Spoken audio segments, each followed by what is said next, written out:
Rain hammered the shoulder of Highway 27 hard enough to turn the hazard lights into a pulsing red heartbeat on wet asphalt. And Jamal Rivers had both hands in the hot mouth of a wounded engine when the steam hissed up and the woman beside him said, without warning and without breath, "Do you want to be my son's father?" The wrench slipped. It clinked against the radiator support and vanished into the dark belly of the car. Jamal didn't look at her right away. He felt the rain through the thin hood of his jacket, felt the heat on his knuckles, smelled the sweet sting of coolant braided with diesel rolling off the highway as tractor-trailers boomed past and rocked the sedan on its shocks. Inside the car, a small face pressed to the fogged window, a circle wiped clear by a quick hand, two curious eyes and the ghost of a smile behind glass. Jessica, he guessed her name before he learned it, hugged her coat closed with one arm and tried to appear as if she hadn't just thrown a live wire between them. "Turn the heater on," Jamal said, voice level, as if nothing had been said. "All the way hot, it'll pull heat off the engine." She flinched like she'd touched a socket. "Okay," she murmured, leaning in to turn the dial. The blower sighed into life, a blast of air that smelled faintly of crayons and old coffee.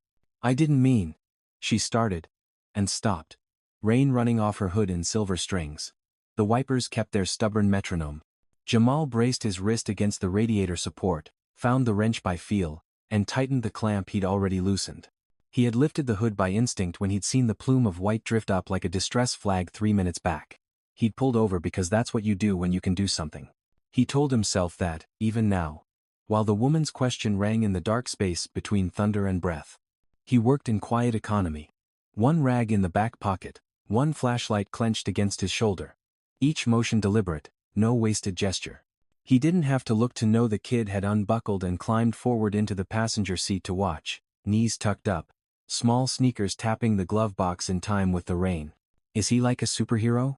the boy asked softly through the cracked window, the words fogging in the chill. "No," Jessica said, too quickly. Then, softer. He stopped. The engine coughed as the thermostat argued with the weather. Jamal bled pressure from the cap by a quarter turn, careful, palm flat to the hot metal so he could feel the tremor travel through the threads before the rush. He'd burned himself enough times to know patience was faster than pain.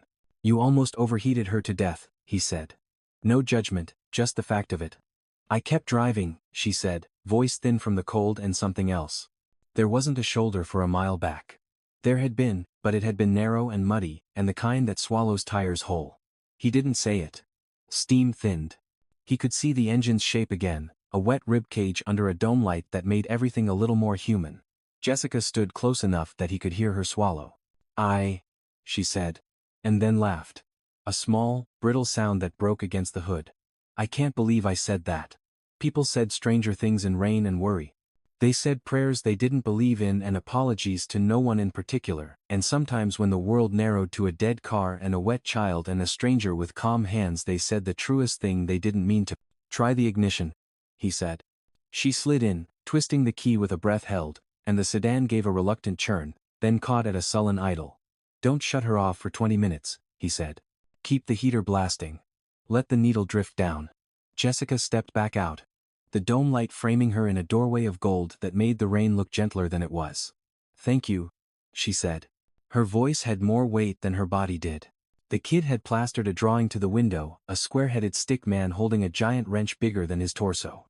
The man was smiling. Jamal looked at it and, without meaning to, smiled back. "What's your name?" she asked. "Jamal." "I'm Jessica," she said, and tipped her head toward the window. "This is Owen." Owen gave a solemn little salute that would have been a joke if it hadn't been so careful.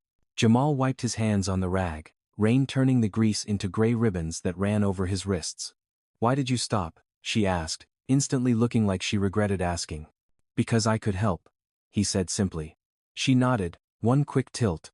The way people nod when they've made a lot of decisions in the last year and most of them alone. She reached for the door handle, then paused and, very quietly, said, "I meant the part about you showing up." He had nothing to say to that which wouldn't sound like a promise. She slid behind the wheel. Owen buckled in with a seriousness beyond his size. Jamal stepped back into the rain, boots kissing the painted rumble strip. The sedan pulled away, hazard lights beating time until she merged and the world swallowed them and the night returned to the work of being a night. Jamal didn't know yet that he would see the same car again before the week was out, or that the boy would draw him with a cape, or that a note under his wiper would make the back of his neck go cold. He didn't know the shape of the trouble coming or the size of the quiet it would require. He only knew the simplest rule he had. Fix what's in front of you. That night, he came home to Claudine's kitchen light and Buddy's thump of a tail. He lay awake listening to rain on the porch roof, his hands still feeling the heat of the engine, his ears still hearing the boy's small voice. You showed up. Jessica drove home down back roads with Owen asleep clutching his drawing. She sat at her kitchen table, staring at a weak bulb, laughing and crying at the same time until both sounds ran out. In the days that followed, she brought muffins to the garage. Owen handed wrenches with solemn precision. Jamal let the rhythm of work steady him. He didn't ask for thanks. But the story Jessica wrote that night traveled far beyond Cedar Grove, shared and reshared until strangers called him an angel in coveralls. With attention came unease. Pastor Hill warned him. Good deeds draw eyes. And not all eyes are kind. An anonymous comment slashed across Jessica's phone. Stick to fixing cars. Don't play family. Then a cardboard square appeared under Jamal's wiper with the same words. Buddy growled at shadows, menthol smoke lingered. The warning escalated. City inspectors arrived one Monday with a bright orange notice. Cease and desist. The garage was shut pending investigation. Jamal sat on the steps, Buddy pressed to his leg, the paper fluttering overhead. Owen climbed onto the step beside him. Did someone break it? He asked. Jamal swallowed. Something like that. That evening, Leonard, the father who had left before Jamal could tie his shoes, appeared at the edge of the drive, gaunt and coughing. I don't have much time left, he said. Thought maybe you'd want to hear me out. Jamal turned away. You made your choice years ago. I'm making mine now. The radio interview loomed.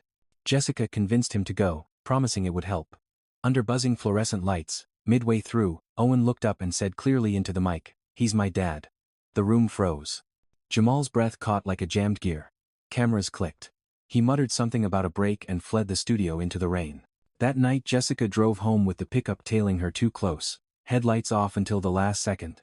Her pulse spiked. She turned onto back roads but the truck kept pace, engine growling. At the corner near the old mill, it finally peeled away. Buddy barked on the porch before she arrived, hackles raised.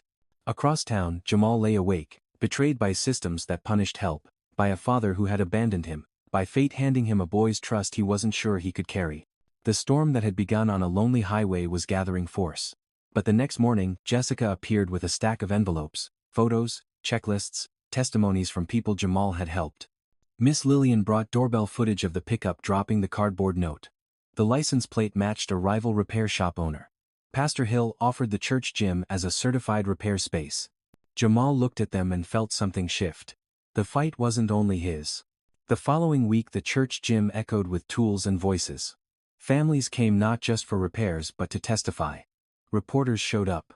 Leonard appeared again, standing at the back. Jamal stepped forward, voice steady but edged. You left. I showed up. That's the difference. Claudine nodded once, a single tear catching the light. Later, at another broadcast, Jamal leaned into the mic and said, I can't fix the world. But I can fix what's in front of me. And sometimes, that's enough. Outside the gym the pickup idled but saw half the town standing there and sped away. Buddy barked once, then settled at Jamal's feet, tail thumping as if declaring victory. With evidence, testimonies, and the legitimacy of the church space, the case collapsed. The accuser's credibility crumbled. His garage lost customers. His name carried only in whispers. In contrast, fixing forward flourished within the church walls. Donations flowed, volunteers offered time. Jamal insisted it not bear his name, only the same phrase painted on plywood. Pay it forward. He told them heroes were dangerous things to build, that he was only a man with tools. But the people saw something more. Weeks later, on a bright Saturday morning, Cedar Grove gathered under the oak at the community center. A new wooden bench gleamed, the carving on its back reading, Claudine's bench. Sit. Breathe. Show up. Pastor Hill's voice carried over the crowd as he spoke about community and small acts rippling outward. He gestured toward Jamal, who shifted uncomfortably as people clapped, not out of politeness but out of gratitude that seemed to shake the air.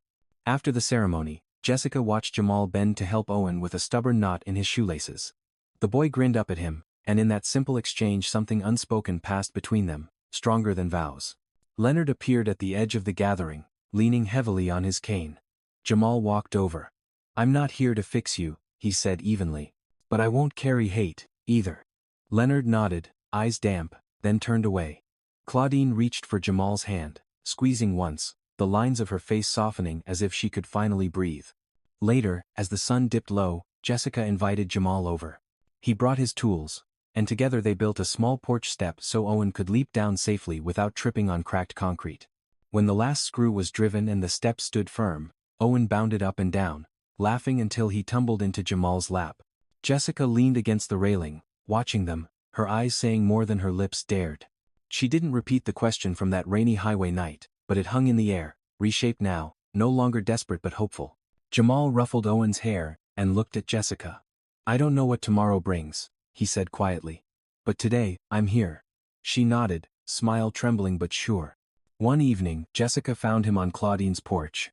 Buddy curled at his feet, the bench plaque still fresh in his mind. "Do you ever regret stopping that night?" she asked. He thought of the rain, the hazard lights beating like a heart, the wrench slipping from his hand, the question that had startled him more than any breakdown. He shook his head slowly. "No. Sometimes the things you don't plan fix you more than the things you do." She rested her head lightly on his shoulder.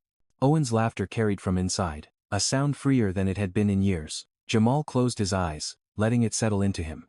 He remembered what he had told the radio, "I can't fix the world. But I can fix what's in front of me." Tonight, what was in front of him was a boy who believed in him. A woman who had trusted him with her most vulnerable question. And a town that had chosen to stand rather than scatter. Tomorrow there would be more engines, more storms, maybe more threats. But tonight there was peace. He had shown up, and in showing up, he had found something worth staying for. As the porch light flickered on, Jessica whispered the words she had once begged into the rain, but this time they carried no fear, only quiet wonder. "Do you want to be my son's father?" Jamal didn't answer right away. He let the question rest between them, warm now, no longer jagged. He looked at Owen through the window, then at Claudine resting in her chair, then at Jessica's tired but hopeful face. Finally, with a voice steady as a well-tuned engine, he said, "I already am." And with that, the night felt whole. Not because the world was fixed, but because in their corner of it, what was broken had been mended by presence. By grit. By love disguised as a simple act of showing up.